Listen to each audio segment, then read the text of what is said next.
ಬಂಧುಗಳೇ, ಇವತ್ತಿನ ವಿಷಯ ವಂಧ್ಯತ್ವ ಅಂದರೆ ಹೆಣ್ಣು ಮಕ್ಕಳ ಇನ್ಫರ್ಟಿಲಿಟಿ ಹೇಳ್ಕೊಡ್ತೇನೆ ನಾನು. ಸೊ ಇದರಲ್ಲಿ ನೀವು ನೋಡ್ತಾ ಇರ್ಬೋದು, ಮ್ಯಾಕ್ಸಿಮಮ್ ಜನ ಇವತ್ತು ನಾಳೆ ಡಾಕ್ಟ್ರ್ ಹತ್ರ ವಿಸಿಟ್ ಮಾಡ್ತಾ ಇದ್ದಾರೆ. ಸಾಕಷ್ಟು ಕಾರಣಗಳು ಹುಡುಕ್ತಾರೆ.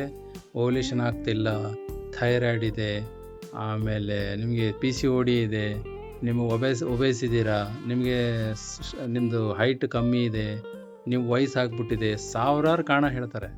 ಕೆಲವೊಬ್ಬರಿಗೆ ಆಗ್ಬಿಡುತ್ತೆ, ಕೆಲವೊಬ್ರಿಗೆ ಆಗಲ್ಲ. ಏನೇನೋ ಮಾಡಿ ಹಾರ್ಮೋನ್ ಇಂಜೆಕ್ಷನ್ಸ್ ಹಾಕಿಸಿ, IVF ಮಾಡಿ, IUI ಮಾಡಿ, ಸಾಕಷ್ಟು ಪ್ರೊಸೀಜರ್ಗಳು ಮಾಡಿ ಏನಾರು ಮಾಡಿ ಕನ್ಸೀವ್ ಮಾಡ್ಸೋಕ್ಕೆ ಟ್ರೈ ಮಾಡ್ತಾರೆ. ಆದರೂ ಆಗ್ತಾ ಇಲ್ಲ. ಇದಕ್ಕೆ ಕಾರಣ ಇದೆ, ಯಾಕೆ ಆಗ್ತಾ ಇಲ್ಲ ಅಂಥೇಳಿ ನಾನು ಇದನ್ನು ಹೇಳ್ಕೊಳ್ತೀನಿ. ನಾನು ನಿಮಗೆ ಯೂಸಲಿ ನೋಡಿ, ಹೆಣ್ಮಕ್ಳು ಏನು ಮಾಡ್ತಾರೆ ಅಂತ ಹೇಳಿದ್ರೆ, ಅವ್ರಿಗೆ ಉಪ್ಪು ಹುಳಿ ಖಾರ ಅಂದರೆ ಭಾಳ ಪ್ರೀತಿ. ನೀವು ನೋಡ್ತಾ ಇರಿ, ಗಂಡು ಮಕ್ಕಳು ಯೂಸ್ವಲಿ ಸ್ವೀಟ್ ಜಾಸ್ತಿ ತಿಂತಾರೆ, ಹೆಣ್ಮಕ್ಳು ಜಾಸ್ತಿ ಉಪ್ಪು ಹುಳಿ ಖಾರ ತಿಂತಾರೆ. ಅವ್ರಿಗೆ ಪಾನಿಪೂರಿ ಅಂದರೆ, ವಡಾಪಾವ್ ಅಂದರೆ, ಆಮೇಲೆ ಬೇಲ್ಪೂರಿ, ಒಟ್ಟು ಇವ್ರಿಗೆ ಹುಳಿ ಥರ ಅಂದರೆ ಭಾಳ ಇಷ್ಟ ಇವ್ರಿಗೆ. ಸೊ ಇದು ಈ ಥರ ಜಾಸ್ತಿ ಮಾಡೋದು ಎಲ್ಲ ಹೆಣ್ಮಕ್ಳು, ಮ್ಯಾಕ್ಸಿಮಮ್ ಹೆಣ್ಮಕ್ಳು ಈ ಥರ ಮಾಡ್ತಾರೆ. ಈ ಥರ ಮಾಡ್ತಾ ಏನಾಗುತ್ತೆ, ನಮ್ಮ ಆಯುರ್ವೇದದಲ್ಲಿ ಒಂದು ಕಾನ್ಸೆಪ್ಟ್ ಇದೆ, ಪಿತ್ತಜ ಯೋನಿ ವ್ಯಾಪದ ಅಂಥೇಳಿ. ಇದನ್ನೆಲ್ಲರೂ ಮಿಸ್ ಮಾಡ್ತಾರೆ. ಇದನ್ನು ಎಲ್ಲ ಟ್ರೀಟ್ಮೆಂಟ್ ಮಾಡ್ತಾರೆ, ಆದರೂ ಕನ್ಸೀವ್ ಆಗಲ್ಲ. PCOD ಸಾಲ್ವ್ ಮಾಡೋಕೆ ಹೋದ್ರೆ ಕನ್ಸೀವ್ ಆಗಲ್ಲ, ಏನು ಮಾಡೋಕೆ ಹೋದ್ರೆ ಸಾಲ್ವ್.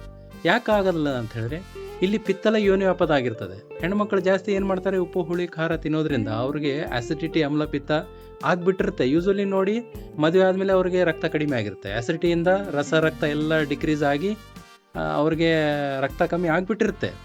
ಸೊ ಆಮೇಲೆ ಅದನ್ನು ರಕ್ತ ಹೆಚ್ಚು ಮಾಡ್ತಾರೆ, ಆಸಿಡಿಟಿನ ಸರಿ ಮಾಡಲ್ಲ. ಸೊ ಈ ಆಸಿಡಿಟಿ ಸರಿ ಮಾಡಲಿಲ್ಲ ಅಂದರೆ ಏನಾಗುತ್ತೆ, ಗ್ಯಾಸ್ಟ್ರೋ ಇಂಟೆಸ್ಟೈನಲ್, ನಮ್ಮ ಹೊಟ್ಟೆಯಲ್ಲಿ ಇರುವ ಆಸಿಡಿಟಿ ಸರಿ ಆಗಲಿಲ್ಲ ಅಂದರೆ, ಅಲ್ಲಿ ಒಳಗಡೆ ಗರ್ಭಾಶಯದ ಸಮೀಪ ಸರ್ವಿಕ್ಸ್ ಅಂತಿರುತ್ತೆ, ಅಲ್ಲಿ ಸಿಂಬಳ ಬಿಡ್ತಿರ್ತದೆ.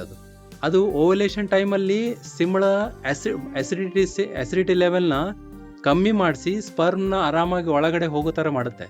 ಸ್ಪರ್ಮ್ ಒಳಗಡೆ ಹೋದ್ಮೇಲೆ ಅದು ಸಿಂಬಳ ಮತ್ತೆ ಅಸಿಡಿಕ್ ಆಗಿ ಇನ್ಫೆಕ್ಷನ್ ಬರಲಾರ್ದ ಹಾಗೆ ಮಾಡುತ್ತೆ. ಸೊ ಈ ಎನ್ವಿರಾನ್ಮೆಂಟ್ ಏನಿರುತ್ತಲ್ಲ, ಅದು ಕೆಟ್ಟ ಹೋಗುತ್ತೆ. ಇಲ್ಲಿ ಆಸಿಡಿಟಿ ಜಾಸ್ತಿ ಇದ್ರೆ, ಅಲ್ಲಿ ಸರ್ವಿಕ್ಸ್ ಹತ್ರನೂ ಆಸಿಡಿಟಿ ಜಾಸ್ತಿ ಆಯ್ತಂದ್ರೆ, ಓವ್ಯುಲೇಷನ್ ಟೈಮಲ್ಲಿ ಆಸಿಡಿಟಿ ಕಡಿಮೆ ಆಗಬೇಕು, ಅದು ಕಡಿಮೆ ಆಗಲ್ಲ. ಈಸ್ಟ್ರೋಜನ್ ಜಾಸ್ತಿ ಸಿಂಬಳ ಬಿಡಿಸಿ ಆಸಿಡಿಟಿ ಲೆವೆಲ್ನ ಕಡಿಮೆ ಮಾಡ್ಬೇಕಂತಿರುತ್ತೆ, ಅದು ಕಡಿಮೆ ಮಾಡಲ್ಲ. ಹಾಗೆ ಆಸಿಡಿಟಿ ಲೆವೆಲ್ ಜಾಸ್ತಿ ಇತ್ತಂದರೆ ಸ್ಪರ್ಮ್ ಒಳಗಡೆ ಬರಕ್ಕೆ ಬಿಡೋದಿಲ್ಲ, ಅದಲ್ಲೇ ಸತ್ತು ಹೋಗುತ್ತೆ. ಅದರಿಂದ ಇನ್ಫರ್ಟಿಲಿಟಿ ಆಗುತ್ತೆ. ಸೊ ಫ್ರೆಂಡ್ಸ್, ಇಲ್ಲಿ ಅರ್ಥ ಮಾಡ್ಕೊಳ್ಳಿ, ನೀವು ಊರು ತುಂಬ ಅಡ್ಡಾಡಿ ಟ್ರೀಟ್ಮೆಂಟ್ ಆಗ್ತಾ ಇಲ್ಲ ಅಂತ ಅನ್ಎಕ್ಸ್ಪ್ಲೇನ್ಡ್ ಇನ್ಫರ್ಟಿಲಿಟಿ ಆಗ್ತಾ ಇರೋದೇ ಈ ಕಾರಣದಿಂದ. ಸೊ ಇಲ್ಲಿ ಏನು ಮಾಡ್ಬೇಕು, ನಾವಿಲ್ಲಿ ಅಮ್ಲಪಿತ್ತನ ಸೀದಾ ಮಾಡಿ ಎಲ್ಲ ಧಾತುಗಳು ವೃದ್ಧಿ ಮಾಡಿಸಿ, ವಾತ ಅನುಲೋಮನ ಅಂದರೆ ಗ್ಯಾಸ್ ಟ್ರಬಲ್ ಆಗಲಿ, ಮೋಷನ್ ಆಗಲಿ, ಇವನ್ನೆಲ್ಲ ಸರಿಪಡಿಸಿಬಿಟ್ರೆ ಡೆಫಿನೆಟ್ ಆಗಿ 1, 2, 3, 4 ಮಂತ್ಸಲ್ಲಿ ನೀವು ಕನ್ಸೀವ್ ಆಗ್ತೀರಾ. ಇದ್ರ ಬಗ್ಗೆ ನಿಮಗೆ ಮತ್ತೆ ಮಾಹಿತಿ ಬೇಕಂದರೆ ನೀವು ನನಗೆ ಮೆಸೇಜ್ ಮಾಡಬೇಕು. ಧನ್ಯವಾದ.